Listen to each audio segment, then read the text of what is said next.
Kids, get ready. Start. Those who have no commitment to the concept of public undertakings, socialism, and working for the underdog should have no place in top management of any undertaking. The difficulty lies in that we are half hearted in these matters. We have the mentality of private businessmen, and also we have the concept and the ideal of a public undertaking. The increasing participation of workers is the only safeguard for the success of any public undertaking in this country. There have been cases of inflated sales and fraudulent transactions about which my honorable friend made a pointed reference. I would submit that the Economic Intelligence Bureau should play an effective role in checking malpractices in such big undertakings. Unless this is done, public undertakings would come in a big way for sharp and hostile criticism from all those who are opposed to the ideology of socialism. As regards 4% interest allowable on the quantum of compensation, my honorable friend has said that this is not fair. The government cannot afford to pay the same amount of higher interest as is done in the case of private sector. The constitution itself has provided that the quantum of compensation would not be justifiable. It has been done with a deliberate objective. If compensation at market value is to be paid to private individuals, then it would not be possible to take over the undertakings at all. If the shareholders have taken the maximum benefit out of their investment, they should not be paid any compensation, and only nominal compensation can be paid. The Constitution allows legislation in that respect. I congratulate the Minister on bringing forward this progressive bill. The steel industry is the basis of our industrial structure. In fact, the extent of industrialization of a country is measured by the amount of steel consumed per head of the population. This industrial undertaking, namely the Iron and Steel Company, is a big industrial complex, and it consists of not only an integrated steel plant but also an iron foundry. The company was started initially after the First World War, and by 1952 it had increased its capacity to 1 million tons.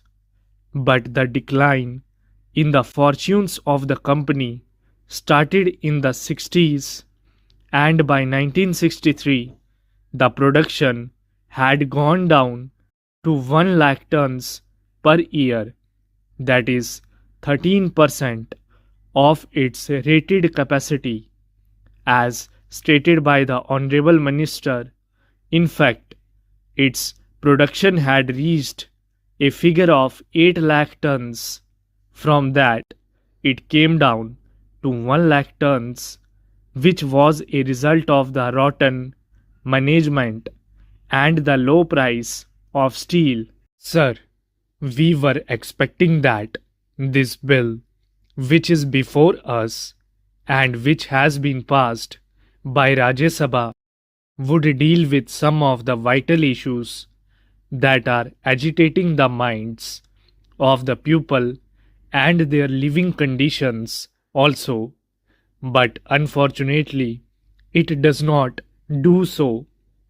The reality is that in the original Act of 1955, we have about 13 categories of essential commodities, including cattle, fodder, coal, automobile parts, cotton, wool, textiles, raw cotton, raw jute, drugs, food grains, iron ore, petroleum and petroleum products, sugar and sugarcane. But this bill touches only a few things. Here, the vital aspects are not even touched up. There is no statement of objects and reasons appended with the bill so that we can grasp the meaning of this. As far as this bill is concerned, it deals with some formality and technical matters only. When we touch upon this subject, we know that there are three aspects which are important, such as production, distribution, and price. With regard to production, the whole country knows that there has been a bumper crop of food grains, and we are patting ourselves on the back for that. Besides that, there have been huge imports with regard to groundnut also. The minister has been declaring that there has been a bumper crop of 80 lakh tons, and it comes to about 40% more than the last year's production.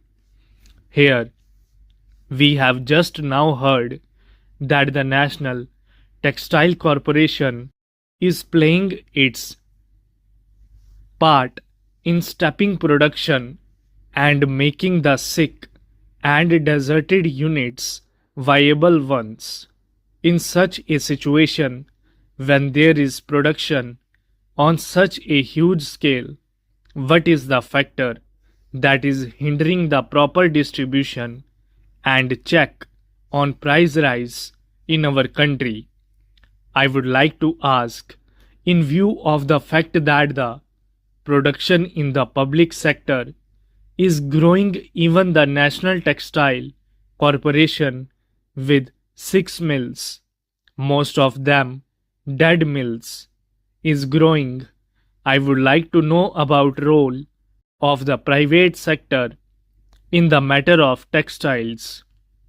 We have been hearing that the private sector is resorting to lockouts and even retrenchment. Is the government of India aware of the fact that the monopolies in our country are resorting to a policy of increasing profits by raising prices after reducing production? So, their policy is anti national. They reduce production and increase profit by raising the prices. Stop. Thank you.